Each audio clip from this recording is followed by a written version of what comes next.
October 21st, 1978. It was a Saturday evening in Australia, the kind of evening where nothing unusual is expected to happen. People were at home, watching television, settling into the quiet rhythm of the night. But over the dark waters of Bass Strait, something very strange was about to happen that would remain one of Australia's most chilling aviation mysteries. At exactly 6:19 p.m., a 20-year-old pilot named Frederick Valentich climbed into his aircraft. At Moorabbin Airport, just outside Melbourne, he was alone. His aircraft was a Cessna 182L, a small single-engine plane, reliable, common. Thousands of pilots had flown them safely for years. This wasn't reckless. This wasn't unusual. This was routine. His destination was King Island, about 235 kilometers away, across Bass Strait. The flight would take just over an hour. Weather conditions were stable. Visibility was clear. Winds were light. There were no storms, no warnings, nothing to suggest this flight would be any different. He started the engine. The propeller spun to life. A steady, familiar vibration filled the aircraft. He taxied toward the runway. Moments later, he pushed the throttle forward, and the aircraft accelerated smoothly along the ground. Then the wheels lifted, and Frederick Valentich left the earth. From the ground, everything looked normal. There was no sign of trouble, no sign of danger, just another small aircraft climbing into the evening sky. As he gained altitude, Melbourne slowly faded behind him. The city lights grew smaller, eventually becoming distant points in the darkness. Ahead of him was open water, Bass Strait, a stretch of ocean known for its isolation. At night, it became an endless black expanse. No roads, no buildings, no lights, just darkness. Inside the cockpit, everything was calm. The engine hummed steadily. His instruments showed normal readings. His heading was correct. His altitude was stable. He continued flying. Minutes passed.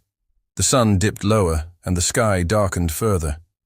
The last light of evening disappeared, replaced by night. Below him, there was nothing but ocean. Above him, an empty sky. Everything was exactly as expected, until 7:06 p.m. At that moment, Frederick reached for his radio. He pressed the transmit button and contacted Melbourne Air Traffic Control. His voice was calm, clear, controlled. He asked a simple question. He said there was an aircraft flying above him. He wanted to know if there was any known traffic in his area. Air Traffic Control checked their radar immediately. There was nothing. No aircraft were registered near his position. They told him he was the only known aircraft in the area. Frederick responded without hesitation. He said he could clearly see it. He described it as large, much larger than his own aircraft, and it had 4 bright lights. This was the moment everything changed. Air Traffic Control asked him to confirm exactly what he was seeing. He repeated himself. 4 bright lights, an aircraft moving above him. They checked radar again. Still nothing. No aircrafts in the vicinity at all. Frederick continued watching it. He said it was moving fast, faster than expected. It wasn't flying like a normal aircraft passing through the area. It was staying near him, watching him. At first, Frederick didn't sound afraid. He sounded confused. There's a difference. Fear comes when you understand you're in danger.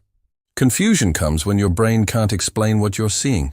He kept his eyes on the object above him. It wasn't a distant star. It wasn't a reflection.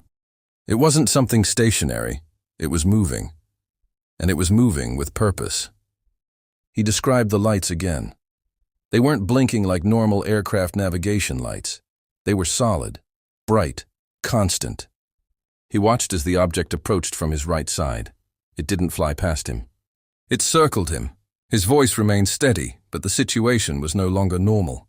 He told Air Traffic Control the object was orbiting his aircraft, not crossing paths, not passing overhead, orbiting, matching his speed perfectly while circling around him. Air Traffic Control asked him to describe the shape. He said it looked long. He said it didn't look like a conventional aircraft. He couldn't see wings. He couldn't identify a familiar structure. He said its surface appeared metallic, smooth, reflective. Then he mentioned something else. A green light. Not flashing, not blinking, glowing. A steady green light coming from the object. Air Traffic Control checked radar again. Still nothing. No aircraft, no explanation. Frederick wasn't imagining something vague. He was watching something clearly. Then his voice shifted slightly. Still calm, still controlled, but more focused. He said the object was now approaching him, closing distance. Moving deliberately, not random, intentional. He watched as it moved above him again, matching his exact speed, matching his exact direction. Staying with him, air traffic control asked if he was experiencing any aircraft problems. Frederick answered immediately. Yes. His engine was now running rough. Moments earlier, everything had been normal. Now the vibration had changed. It wasn't smooth anymore. There were interruptions, irregular vibrations. Something wasn't right. He checked his instruments again. Altitude stable. Heading steady. But the engine sound wasn't normal. Pilots know their engines. They can feel when something changes. And something had changed. He kept watching. The object was still above him, still matching him perfectly. Then he said something that would later stand out to investigators. He said, "It's hovering and it's not an aircraft." At this point, Frederick Valentich was no longer just reporting something unusual. He was in the middle of it. Whatever was above him wasn't leaving. It was staying with him. He continued speaking with air traffic control, giving them real-time updates. His voice was steady, but now fully alert. He said the object had moved again. It wasn't just above him. It was circling him again, smoothly, precisely, like it had complete control. He said it was fast, faster than anything he expected at that altitude, faster than anything he could match. Then he said his engine problems were getting worse. The roughness hadn't stopped. It was becoming more noticeable. He could hear it. He could feel it. The steady engine hum was now uneven. He checked everything again. His altitude, his direction, his instruments. He was still flying, still in control, but the engine wasn't stable. And the object was still there. He said it had approached again, closer this time, close enough to see more detail. He said it looked metallic, smooth, reflective. The green light was still glowing, bright and steady. He said it had no visible wings, no recognizable structure, and it didn't move like normal aircraft. It didn't tilt. It moved effortlessly. He watched as it slid past him, then repositioned itself, then circled him again, always staying close, always staying with him. Air traffic control continued asking questions, trying to understand, trying to help. But there was nothing on radar, nothing they could see. As far as their systems showed, Frederick Valentich was alone. But Frederick knew he wasn't. Then his voice tightened slightly. He said the object was approaching again, moving toward him. He watched it carefully through the cockpit window, tracking every movement, trying to understand it. Then he said something that revealed exactly how it was behaving. He said, "It seems to be playing some sort of game." Those words mattered, because this wasn't random movement. By now, Frederick Valentich had been in contact with air traffic control for several minutes. What started as a simple question had turned into something far more serious. He was alone, over open water, at night, with an engine that wasn't behaving properly, and something above him that shouldn't have been there. Air traffic control stayed calm. Their job was to keep him calm. Panic leads to mistakes, and mistakes in the air can be fatal.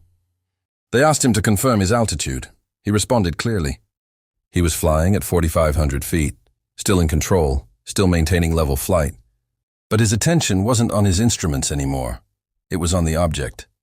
He said it was still there, still above him, still following him, still matching his movements perfectly. Then he said it moved in front of him. Not above, not behind, in front. He was now looking directly at it through his windshield. He said it was long. He said its surface was shiny, reflective. He said the green light was still glowing, steady, bright.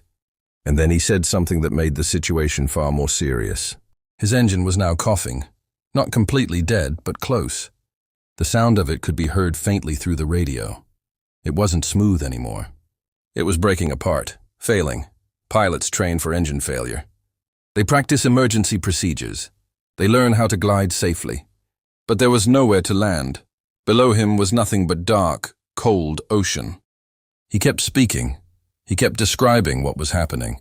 He said the object was hovering again, very close now, closer than it had ever been. He paused. For a moment there was silence. Then he spoke again, quietly, carefully. "It's hovering, and it's not an aircraft. Those were the last complete words he would ever say. Air traffic control waited. They expected him to continue, expected him to report his engine status, expected him to say something. Instead, something else came through the radio. A sound. Not his voice, not a word, a noise, a metallic scraping sound. Harsh, grinding, like metal dragging against metal. The sound continued for several seconds. Air traffic control listened, waiting, hoping he would speak again, hoping he would explain what was happening. But he never did. The scraping sound stopped, and then there was nothing. Silence, complete silence. Air traffic control called his name. No response. They called again. Nothing. His aircraft had disappeared from communication completely. One moment he was there. The next moment, he wasn't.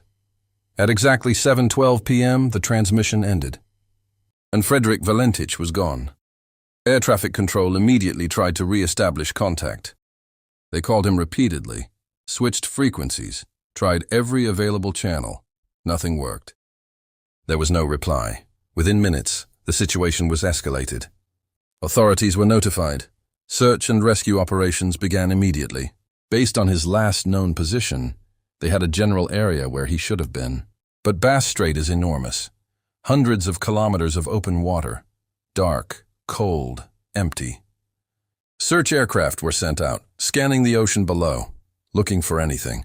A light, a reflection, debris, fuel. Anything that would indicate where he had gone down. They expected to find something. Aircraft crashes leave evidence. Floating wreckage, fragments, fuel slicks, something always remains. But as the hours passed, nothing was found. The search continued through the night. Rescue crews scanned the water with powerful lights, watching every section of ocean. Still nothing. Morning came. Search aircraft flew grid patterns across the area. Ships joined the operation. Crews watched the water carefully, searching every kilometer. Still nothing. No wreckage, no oil slick, no debris, no life raft, nothing. His aircraft's emergency beacon had not activated. This was unusual. Emergency beacons are designed to trigger on impact, to help rescuers locate crash sites. But there was no signal, no indication of impact. Days passed. The search expanded. Aircraft covered larger areas. Ships searched further distances. Still nothing. No confirmed trace of his aircraft was ever found. Eventually, the search was scaled back, then stopped completely. Officially, Frederick Valentich was declared missing. No wreckage, no body, no explanation. He had vanished completely. Investigators began examining every possibility. One theory was spatial disorientation. Flying at night over open water can be dangerous. Without visible ground reference, pilots can lose their sense of balance. The sky and ocean blend together. It becomes difficult to tell what's up and what's down. Pilots can descend without realizing it. But Frederick wasn't sounding disoriented. He was describing something specific, something moving, something interacting with him. Another theory was mechanical failure. His engine had begun running rough. If it failed completely, he would have been forced to glide into the ocean. But crashes leave evidence. Floating debris, fuel residue, something. In this case, nothing was found. Another theory was visual misidentification. Investigators considered whether he may have mistaken a planet, star, or distant aircraft. But stars don't circle aircraft. Stars don't follow pilots. Stars don't cause engine problems. Years later, a fragment of aircraft debris was found washed ashore on Flinders Island. It was identified as part of a Cessna aircraft, similar to his, but it could not be definitively confirmed as part of his exact plane. It wasn't enough to provide answers. The case slowly faded from public attention, but it was never forgotten, because there was no ending, no explanation, only questions. Something that wasn't on radar. His final words were calm, controlled, clear, a metallic scraping sound, and then silence. Frederick Valentich was 20 years old. He took off on a routine flight. He never landed. His aircraft was never found. His body was never recovered. And whatever was with him that night was never identified. Somewhere over Bass Strait on that quiet October evening, something happened. And whatever Frederick Valentich saw in those final minutes, he was the last person who would ever see it.